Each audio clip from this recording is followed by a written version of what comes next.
Welcome everyone. Bit of an early start because that's what me and Like Dog do. We do what we want. How are you doing, Like Dog? Oh, mate, I'm bloody fantastic. Another week, another game, another chance at redemption, Pom. Uh, and this is the best time of the week doing the teams. It's fantastic fun.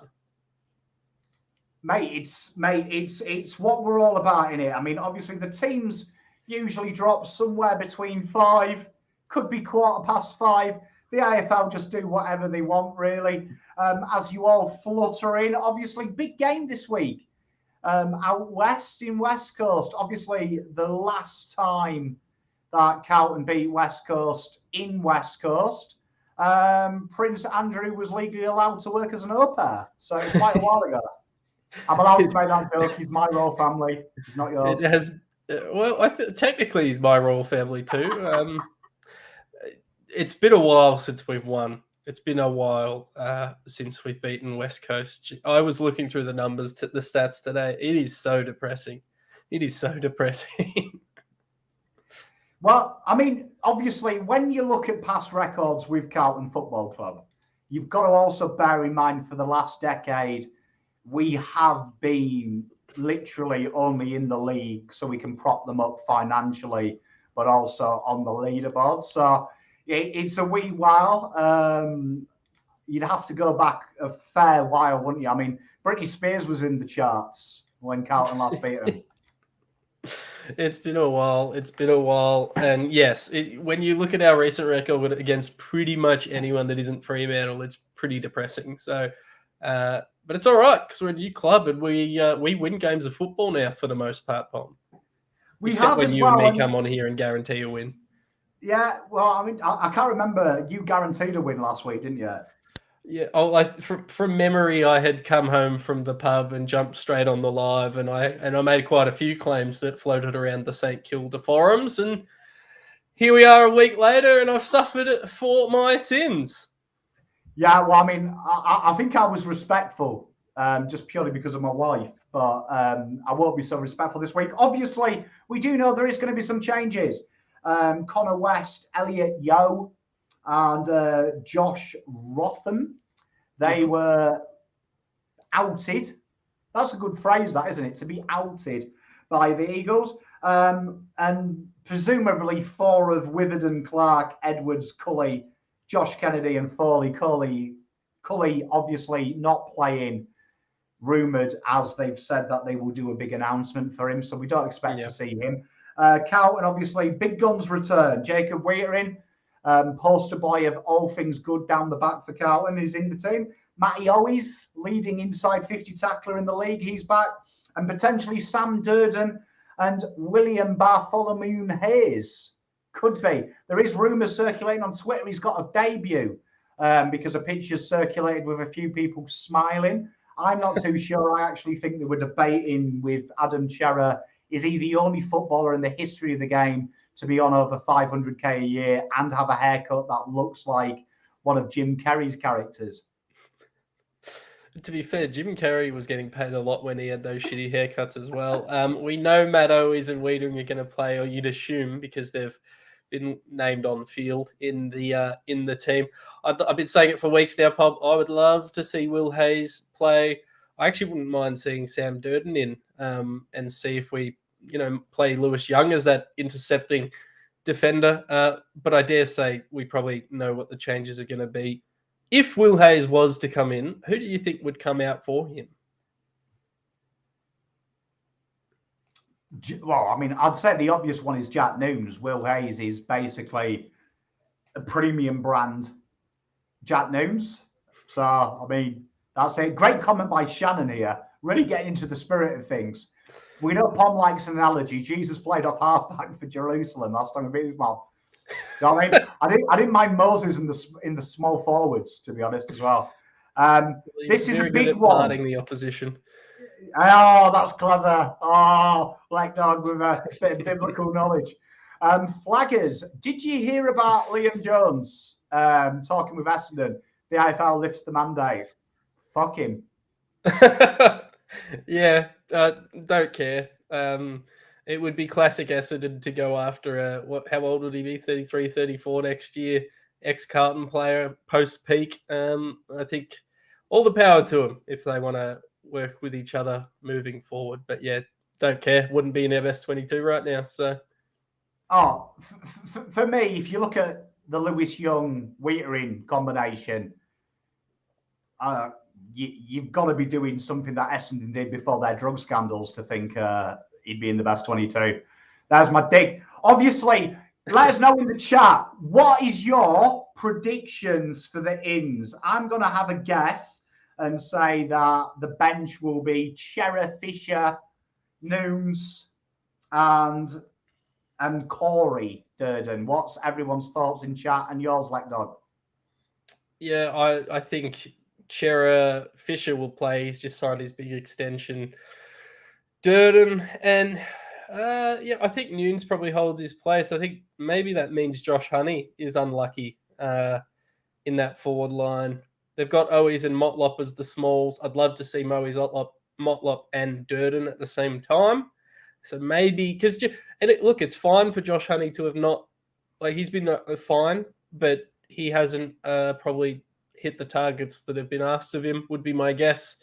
And there's nothing wrong with honing your craft in the twos. He was very good in the twos, got elevated to the ones, struggled a bit. I don't see any issues if he does get dropped. I know people will lose their mind because they love Josh Honey, but that's what the reserves are for, Pom. They're for developing players like Josh Honey. Well, you know me, I'm a big fan of Josh Honey. He's one of my boys, but I would agree with that decision if he drops out. I'm not going to go full nuff and be like, I enjoy him so much, let's sacrifice winning so I have a bit of enjoyment on the weekend. Obviously, this game does pose, I've seen a few comments.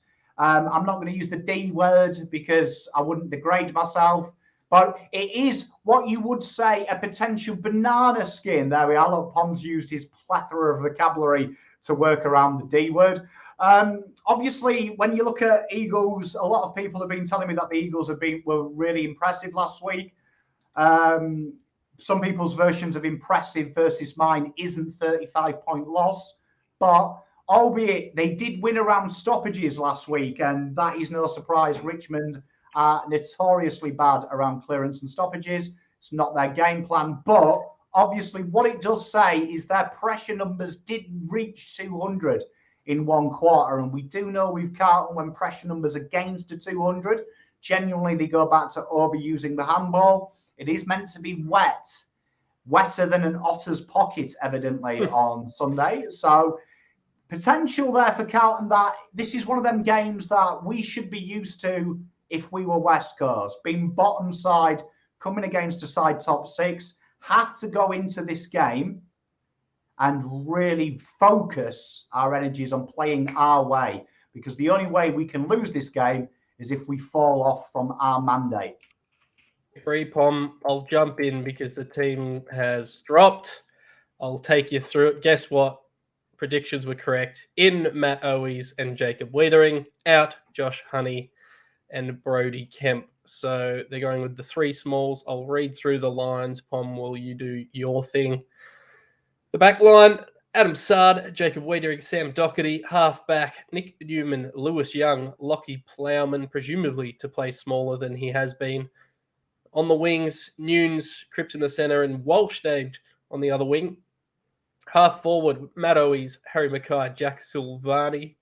Forwards, Zach Fisher, Charlie Curto, Corey Durden. On the ball, Tom DeConnick, Matt Kennedy, and Adam Chera. And on the bench, Matty Cottrell, George Hewitt, Jesse Motlop, Lockie O'Brien. From the emergencies will be Sam Durden, Will Hayes, Josh Honey, and Will Setterfield. One of them will become the sub-Pom, and I'd imagine it will probably be one of Setterfield or Josh Honey. You would have thought so. I mean, it is a wee bit wet. No real surprises, I've got to say, with them sides, to be honest, is there? No real surprises, and we can go through West Coasts very quickly as well, just because, we're previewing the teams, we may as well preview. Out goes Connor West, Elliot Yeo, and Josh Rotham. In comes Harry Edwards and Josh Kennedy. Sam Petreski-Seaton will be playing. He's on their interchange. So we'll see ex-Blue Bagger Sam Petreski-Seaton and Josh Kennedy coming up against the Blues. Tell you what is amazing by that as well is I was nearly perfect. I went Greg Clark, they went SPS, but that would have been a team's exclusive. We would have been a spot on, full house. But I mean, obviously looking at that, it's interesting that I got into a debate with an Eagles fan this week. And I said, there's no way you don't take the carrot and think, oh, if we bring in Bailey Williams, we've nicked that. Carlton is screwed because that's two big guys versus him. I was like, you'll take that carrot even though you know it's wet. And he was like, nah, we'll bring it to you. I do think that is a very, very negative change for them. And I do love the fact, I know you were on the Durden train. I did say it on Twitter this week. I really thought if Carlton brought in Durden and tried to mix it up and try and get cute, Wheater in and Young playing the intercept, that would have been a big negative statement at the selection table, because I think you've got to play like a top 5 team. You don't show these guys any respect at the selection table. You say, we're going to play our way, quick brand. You guys kick and mark. We play very quickly with the handball. We're going to play our way and we're going to back our system in because we should do. We're a top 5 side. They're a bottom 2 side. It's not luck. It's design that they are where they are. And even last week, I'm not a big fan of saying it, but I don't know what everyone else saw about West Coast. They did a good game. They stifled Richmond, made it a bit boring, but Richmond were too good in the end. Yeah. Like, I'm not going to trick myself into getting worried about West Coast.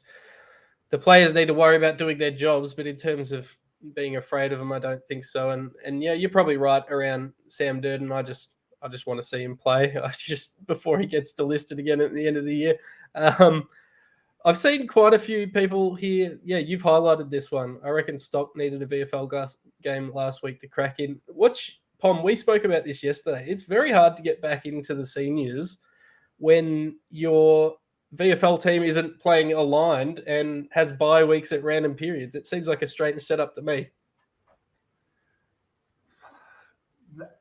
The VFL, AFL, AFLW, VFLW, literally the worst managed professional sports, probably in the history of sports, probably up there with bull racing.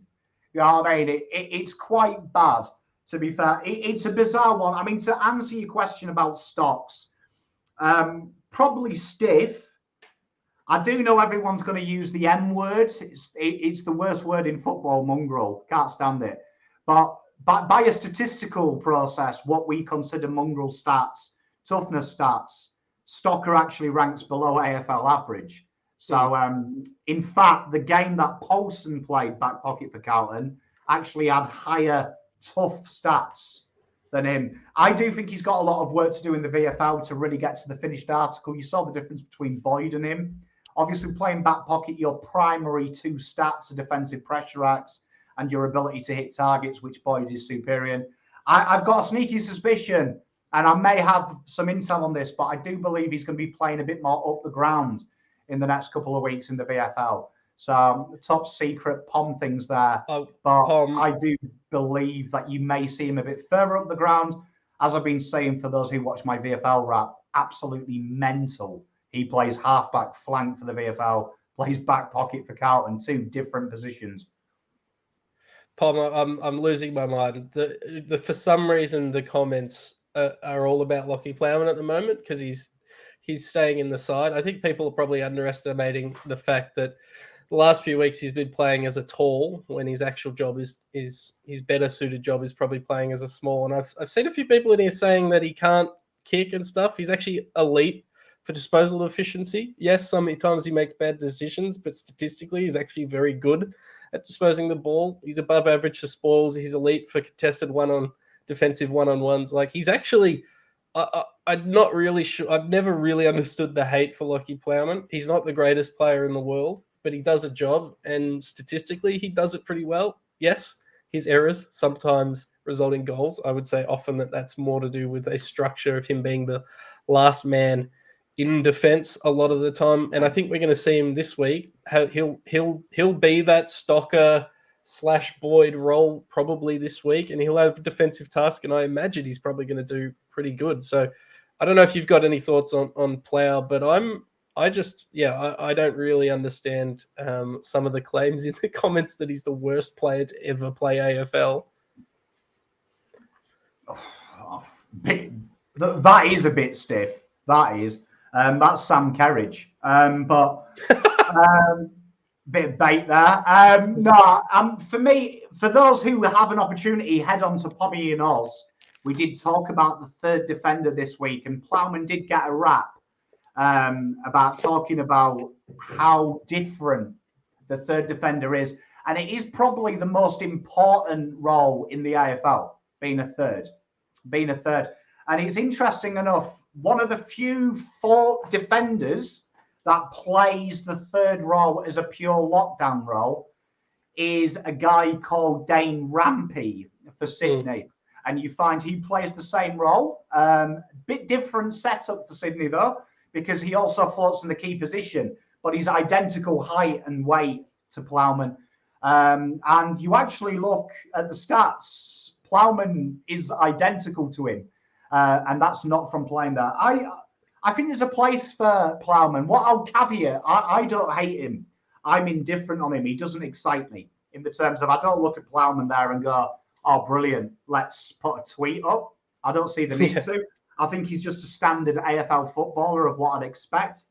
But what I will say about Plowman is there's a reason that for the first 2 rounds, McGovern was preferred. That video goes into it in detail. At the moment, Plowman is holding an end up, in my opinion. And as soon as you get someone in like a McGovern, Marchbank, if he ever gets fit, who can intercept and create score launches from that back half, Carlton will be a total different outfit. And everything you can look at backs that up. So I think Plowman's, it's harsh, the hate he gets. I don't think he deserves the hate he gets. However, he is just, there's no one else to play that role. If Stocker played that role now, Carlton would be hemorrhaged down the back. Plowman does what Plowman does. And I've got no issue with it until Mitch McGovern proves some fitness. Agree 100%, Pom. Like, he's doing his job, and until there's a better option, he will continue to do his job. And just quietly, he does it better than Brodie Kemp does at the moment, I think. I know Kemp's had a couple of decent games, but I think they just feel like they can trust Plowman to be a bit more responsible for his man than Brodie Kemp at this stage, which is fine. Plowman's like 27. I think he might be turning 28. He's not going to be around forever, but there'll be plenty of time for Kemp to get into this side or McGovern to come into this side, and as we head into finals. Yeah, I do think sometimes we are very guilty as a fan base of sometimes looking at players and expecting all-stars. And like Kyle here, absolutely nails it. Not everyone can run off halfback. You've got to do what you've got to do. Do you know what I mean? You've got to do what you can do. And to be honest, Plowman does his job. He's never going to be named in the All-Australian, but at the end of the day, he does his role. Sometimes he makes mistakes. Sometimes he doesn't. But it's weird, and I'll always say this. Every time I've had the privilege of sitting down with Wheater Liam Jones when he was at the club, they all talk about how he makes them feel safer because he stops the run. He stops people coming to the contest. And for me, that's a big thing. And for me, you'd be mental to argue with Jacob Wheater and Liam Jones. So that's it. We'll take one more look at the teams and get your... We're going to do something a bit different this week. I want you guys to say which matchup there, your top 2 matchups you're looking at and getting excited about. Yeah, that's interesting. There's a few to look at. I'm excited to see who goes to Willie Rioli. Will it be a Nick Newman, or will they tell Adam Saad to try and run with him all day. I'm excited to see how we match up against him. And again, I'm really interested to see the Lockie Plowman matchup with him and Nick Newman in defence, how they share a Bailey Williams when he floats through there, or a Jake Waterman, or whoever it is at the given time. I'm really interested in how our defence stacks up against their forward line. I think our forward line on paper is superior to their defence. I think Tom Barassi is very good, but I think the combination of Curnow, Mackay, Silvani should hit the scoreboard, and I think we might see West Coast Fisher again. I think Fish might kick a few again over in WA Pom, because he likes playing over there. Mate, spot on. I think that contract as well, got a sneaky feeling that he's going to really put on a bit of a show. I did love him last week as well. The goal, he got the crowd going.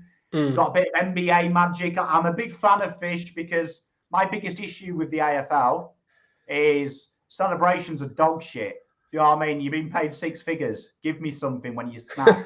Give me something. Yeah. A lot in here. The Queen of Chat, Carl's, Paul, Big Brett's, not Big Bretsky, Big Edward. Got a few of these as well. I'm really excited about seeing Bugspell's spot on as well.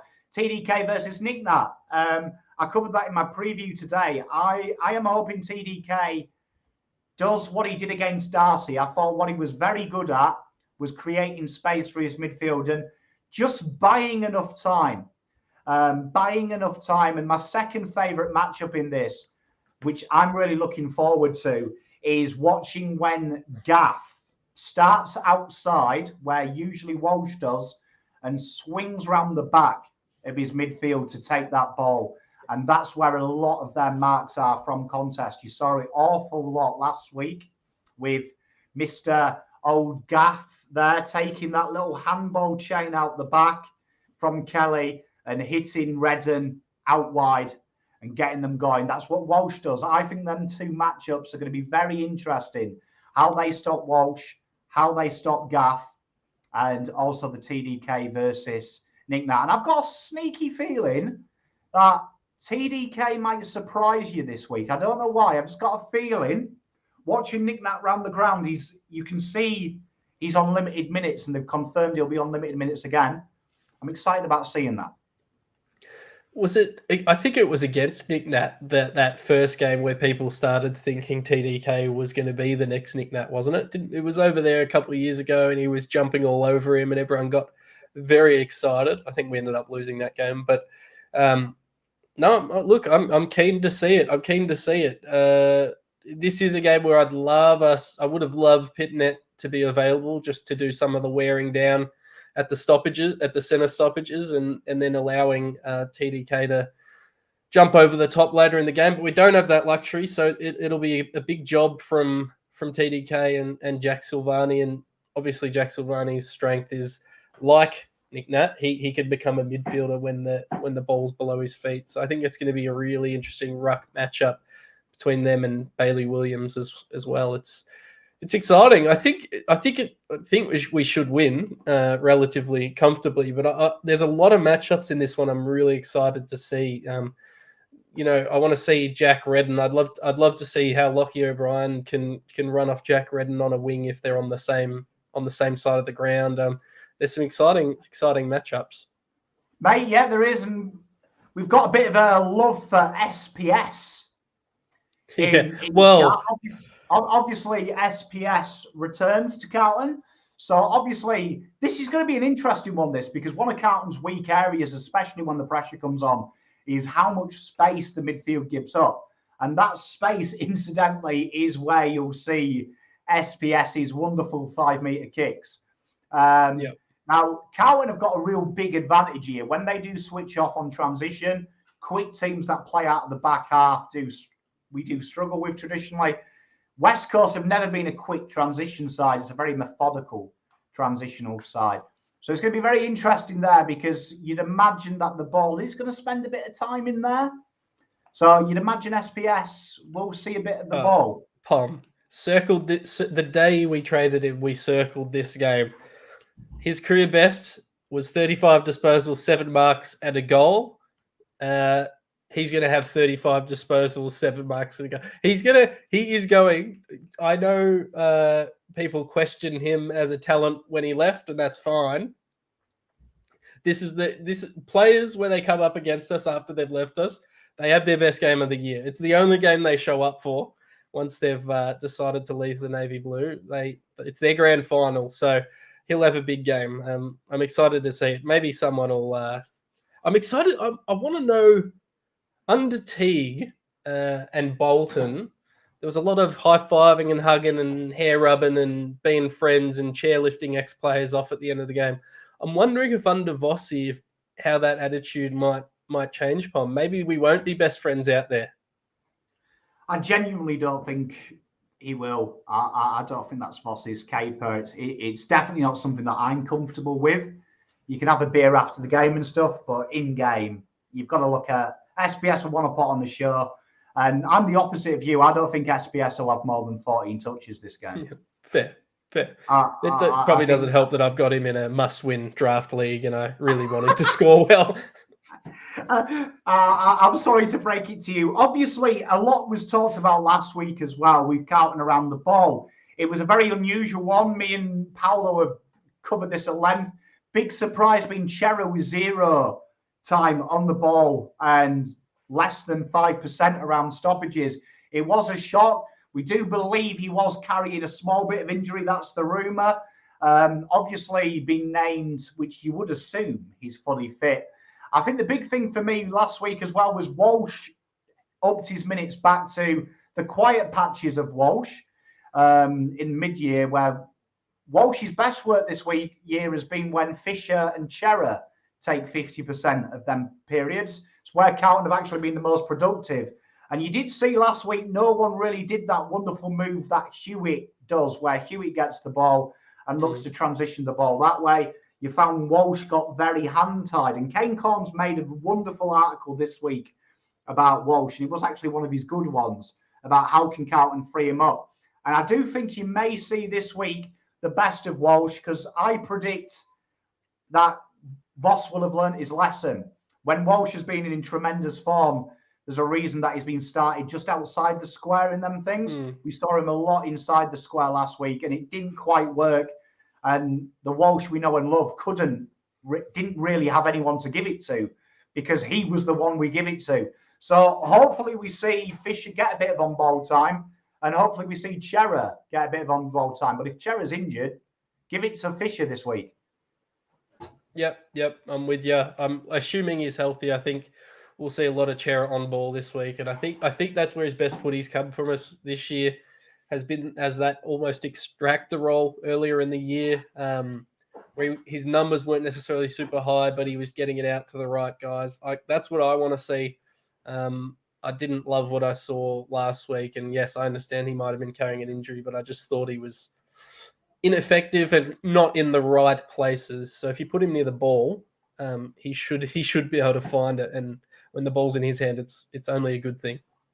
He does strike me. I mean, it's interesting if you actually go through how Carlton play them, just in define them in roles. If you do it very basic with Carlton, if you break their roles down, genuinely Cripper is the tough guy.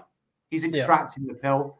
Hewitt is the extraction method, and you see Doc and Saab join that line with Walsh swinging around the back. Chera and Walsh primary are the ball users, with Fisher when Fisher has played there. So it'd be interesting because last week it was probably Carlton's least dynamic. We did see a massive shift in minutes played on stoppage and on the ball from Carlton, that he upped their work rates, which really went against and played into St Kilda's hands. And you expect that's West Coast will be tough. West Coast, I've spoken to a few very knowledgeable West Coast fans.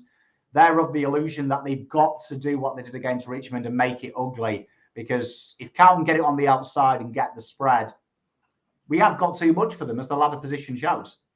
I'm actually, it's been reported that it's going to be, I'm reading in the chat that it's going to be really wet. There'll be a chance of rain, a high chance of rain. That's why I'm excited for the forward line we've named, Pom, because we've got, Curnow and Mackay in there with Silvani as the talls, but having Owies, as you pointed out many times, number one tackler inside 50, Corey Durden, Jesse Motlop, Zach Fisher, Matt Cottrell has floated through there as well. There's a lot of players who can maintain the pressure, keep the ball inside our 50, and Fisher has the ability, as we've seen this year, to create goals out of nothing as well. So I'm really excited to see us line up, and I kind of hope it rains, to be honest, because I think it's to our advantage, to be honest. Well, yeah, I mean, obviously a higher kicking than handball side, West Coast are, and it's interesting, second versus third in the marking table this week as well. Both sides love a mark and controlling it. So it's going to be a real complement of styles, this game is, because both sides like to use the ball. One uses it methodically. One plays better quickly. Great question by Shannon. We are getting to that final 5 minutes of the show. Give me in the chat, I want your best on ground, your score prediction, and I want your surprise hero for the game. There's 3 there. Well, for me, I think I'm going to go boring. I think Cripps, it's been a while since we've seen a BOG from Paddy Cripps. I think his family will be there watching. He'll feel comfortable back at home. I think he's going to be BOG for us. He's going to lead by example, set the standard in the middle. The margin, I'm going to tip the Blues by 33 points. And my surprise packet for this game, that's a tough one, Pom. That's a tough one. I kind of want to back in Zach Fisher just because I think the stars are aligning for him. Signs the new contract. He's played well over there a couple of times. I know we're just pulling out really specific examples, but I just think his confidence is up after playing through the midfield. If he has to play a bit more forward this week, I think we're going to see him hit the scoreboard. Mate, I like it. We've got some really good ones in chat as well. Chera's best on ground. I do like that. I do think Chera's going to bounce back. I think he's due a big game for Carlton as well. I think he's due a big one. I'm going to go Carlton by 37. I'm going to go best on ground. Adam Sard. Love it.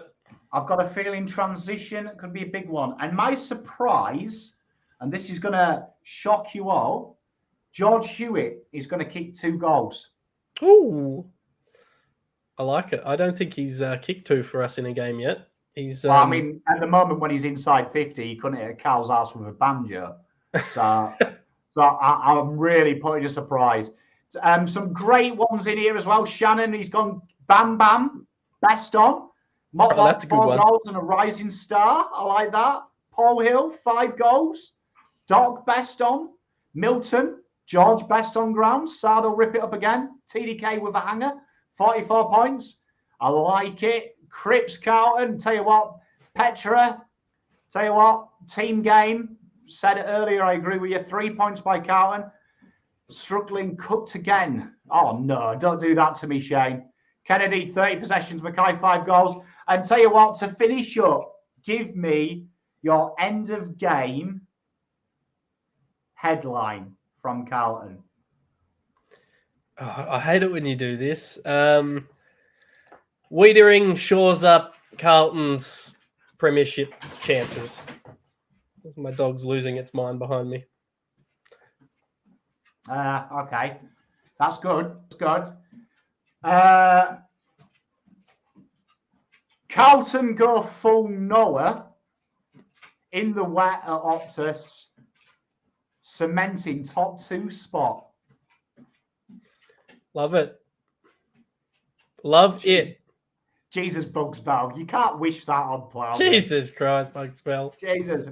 Voss says, bring on the Cats. I love that. Napalm, 120. Harry gets reported. Can you imagine if Harry Mackay gets reported? I can't, and I won't, and I refuse to. Blues shave more feathers off struggling Eagles. I love it. Tell you what, imagine a 100-point win. It would look very sexy, wouldn't it?